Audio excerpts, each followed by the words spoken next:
Instagram பக்கத்தில் என்னை பின்தொடர்கின்ற தம்பிமார்கள், தங்கைகள், அப்பாக்கள், அண்ணன்மார்கள் அனைவருக்கும் வணக்கம். எனக்கு இருந்த ஐடியை விஜய் ரசிகர்கள் போலியான கம்ப்ளைண்ட் கொடுத்து அதை முடக்கிவிட்டார்கள். ஆகவே உங்களை பின்தொடர புதிய ஐடியை உருவாக்கியிருக்கிறேன்.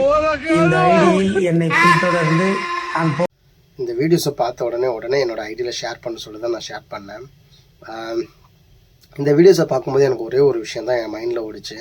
அது என்ன அப்படின்னா, நம்ம ஊரில் ஒரு பழமொழி ஒன்று இருக்குது, கடுகு சிறுசாக இருந்தாலும் காரம் குறையாது அப்படின்னு சொல்லுவாங்க. அந்த மாதிரி தான் தாவேக தொண்டர்கள் இன்றைக்கி அரசியல் தெரியாதவங்களாக இருக்கட்டும், இல்லை அரசியலுக்கு புதுசு அப்படிங்கிறவங்களா இருக்கட்டும், இல்லை அவங்களாம் சின்ன பசங்க அப்படிங்கிறதா இருக்கட்டும், இப்படி நீங்கள் நிறைய விமர்சனம் சொல்கிறீங்க. ஏன்னா அவங்க எல்லாத்துக்கும் இது ஒரு சரியான பதிலாக இருக்கும்னு நினைக்கிறேன். ஏன் அப்படின்னா, மற்ற கட்சி, அதான் நீங்கள் சொல்கிறீங்களா பெரிய பெரிய கட்சி அப்படிலாம் சொல்கிறீங்கல்ல, அந்த கட்சியிலெல்லாம் பண்ண முடியாததை இன்றைக்கி நம்ம பசங்க ரொம்ப சிம்பிளாக ஒரு விஷயத்த பண்ணியிருக்காங்க. நீங்களே பாருங்கள். ஏன்னா மேடையில் அவரோட பேச்சு பார்த்திங்கன்னா எப்போவுமே ஓங்கி இருக்கிற மாதிரி தான் பேசுவார். இன்றைக்கி அந்த மனுஷனே எவ்வளோ நொந்திருந்தா இன்றைக்கி இந்த வீடியோஸை அவரோட ஐடியிலே ஷேர் பண்ணியிருப்பார் அப்படிங்கிறத நீங்களே பாருங்கள். ஸோ இனிமேட்டுக்காவது தயவு செஞ்சு தாவேக தொண்டர்களை இருக்கட்டும், இல்லை தலைவராக இருக்கட்டும், ஏன்னா நீங்கள் ஹேண்டில் பண்ணும்போது கொஞ்சம் பார்த்து ஹேண்டில் பண்ணுங்கள். மற்ற கட்சி ஹேண்டில் பண்ணுற மாதிரி ஹேண்டில் பண்ணிடாதீங்க. அது உங்களுக்கு தான் பெரிய பின்னடைவை கொண்டு போய் சேர்க்கும் அப்படின்னு நான் சொல்லிக்கிறேன். அதே மாதிரி இனிமேட்டுக்காவது நீங்கள் அரசியல் மேடையாக இருக்கட்டும், இல்லை பொதுக்கூட்டமாக இருக்கட்டும், பேசும்போது கொஞ்சம் ஆபாசத்தை குறைச்சிக்கிட்டு, உருவகேலியெல்லாம் குறைச்சிக்கிட்டு பேசுகிறது தான் நல்லதுன்னு நான் நினைக்கிறேன். ஏன் அப்படின்னா, நீங்கள் பேசுகிற ஆபாச பேச்சு இங்கே யாராலையும் பேச முடியாதுன்னு நினைக்காதீங்க. ஒவ்வொருத்தருமே பேசுவாங்க, பேச முடியாததெல்லாம் கிடையாது. பட் இருந்தாலுமே பொது வெளியில் பொது தளங்களில் பேசும்போது கொஞ்சம் நாகரிகத்தோடு பேசுகிறது தான் நல்லதுன்ட்டு அவங்க அதெல்லாம் கடந்து போகிறாங்க. அதை புரிஞ்சுக்கிட்டு நீங்கள் பேசுவீங்கன்னு நினைக்கிறேன் இனிமேட்டுக்காவது நடக்க போகிற கூட்டங்களில்.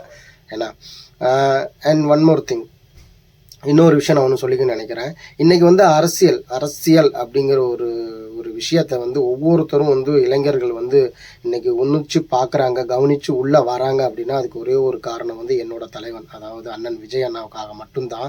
இன்றைக்கி நிறைய இளைஞர்களாக இருக்கட்டும், ஒவ்வொருத்தருமே தான் வேலை உண்டு தான் உண்டு அப்படிங்கிறதெல்லாம் தாண்டி இன்றைக்கி ஒரு பொது சேவைக்கு உள்ளே தன்னை அர்ப்பணித்து உள்ளே வராங்க அப்படின்னா அந்த ஒரு மனுஷனுக்காக தான். ஸோ ஆனால் தேங்க்ஸ் அண்ணா. ஏன்னா உங்கள் மூலியமாக இன்றைக்கி என்ன மாதிரி, அதாவது நான்லாம் நமக்கு எதுக்கு அரசியல் அப்படின்னு நினச்ச ஒரு மனுஷனெல்லாம் இன்றைக்கி அரசியல் பேச வச்சுருக்கீங்க, அரசியலை விமர்சனம் பண்ண வச்சுருக்கீங்க அப்படின்னா அந்த பெருமை உங்களை மட்டும்தான் சாரும். அந்த 2026ங்கிறது கண்டிப்பாக சொல்கிறேன், யார் என்ன சொன்னாலும், என்ன விமர்சனம் வச்சாலும், இல்லை எத்தனை சர்வே எடுத்துகிட்டு வந்தாலும் சரி, மக்கள் ஆல்ரெடி முடிவு பண்ணிட்டாங்க. இன்றைக்கி கோடி லட்சம் எவ்வளோ கொண்டு செலவு பண்ணி எந்த கட்சி என்ன பண்ணினாலும் மக்கள் சக்திக்கு முன்னாடி அதெல்லாம் ஒன்றுமே கிடையாதுன்னா. ஏன்னா 2026 நீங்கள் எப்பவும் சொல்லுவீங்கள்ல, ஐ ஆம் வெயிட்டிங் அப்படின்னு சொல்லுவீங்களா, இப்போ நாங்கள் சொல்கிறோம். அதாவது என்னோட சேர்ந்து தமிழ்நாட்டு மக்கள் ஒவ்வொருத்தரும் வி ஆர் வெயிட்டிங் அண்ணா. ஏன்னா புரியுதுங்களா, வி ஆர் வெயிட்டிங். நாங்கள் அந்த 2026 அந்த எலெக்ஷன் டேட்டுக்காக நாங்கள் வெயிட் பண்ணிகிட்ருக்கோம். எப்படா அந்த ஓட்டை, உங்களுக்கான ஓட்டை அதை போட்டு உங்களை அங்கே தமிழ்நாட்டில் சிஎம் அப்படிங்கிற ஒரு இடத்துல உட்கார வைப்போம் அப்படின்னு சொல்லிட்டு நாங்கள் வெயிட் பண்ணிகிட்ருக்கோம்னா. ஸோ அதனால் நீங்கள் தயவு செஞ்சு நீங்கள் போகிற பாதை கரெக்ட் அப்படிங்கிறத நாங்களாம் இருக்கோம் அப்படிங்கிறத மைண்டில் வச்சுக்கோங்க. ஏன்னா இது மூலயமா ஒரே ஒரு விஷயத்தை நான் உங்களுக்கு சொல்லிக்கிறேன். ஏன்னா அதாவது சமூக வலைதளத்தில் நான் கேட்ட ஒன்று, பார்த்த ஒன்று, அடுத்தது அவர் பிரச்சார பரப்புரைக்கு பார்த்திங்கன்னா ரோடு வழியாக போகல, ஏர் வழியாக போகிற மாதிரி, அதாவது ஹெலிகாப்டர் மூலியமாக அவர் போகிறதாகவும், அவர் போய் பொது தளங்களில் அதாவது பொது மைதானத்தில் வச்சு மக்களை சந்தித்து பிரச்சாரம் பண்ணுறதாகவும் நான் பார்த்தேன். அது எந்த அளவுக்கு உண்மை என்னங்கிறது தெரில. பட் அது உண்மையாக இருந்தால் நல்லாயிருக்கும்னு நினைக்கிறேன். ஏன் அப்படின்னா, கேட்கும் போதே நம்மளுக்குலாம் ரொம்ப சந்தோஷமாக இருக்குது. நிறைய எதிர்கட்சிக்கு ஆப்போனண்ட், அதாவது சொல்லுவாங்களே ஒவ்வொருத்தரும், அவங்க எல்லாத்துக்குமே என்னடா அடுத்தது கிரியேட் பண்ணலாம் அப்படிங்கிற மாதிரி ஆல்ரெடி அவங்களாம் யோசிச்சுட்டு இருப்பாங்க. அதெல்லாம் ஒரு பக்கம் இருக்கட்டும்னா. ஆனால் இது நடந்தால் நல்லாயிருக்கும்னு நினைக்கிறேன். நீங்கள் தான் இனி நீங்கள் தான் முடிவு எடுக்கணும்.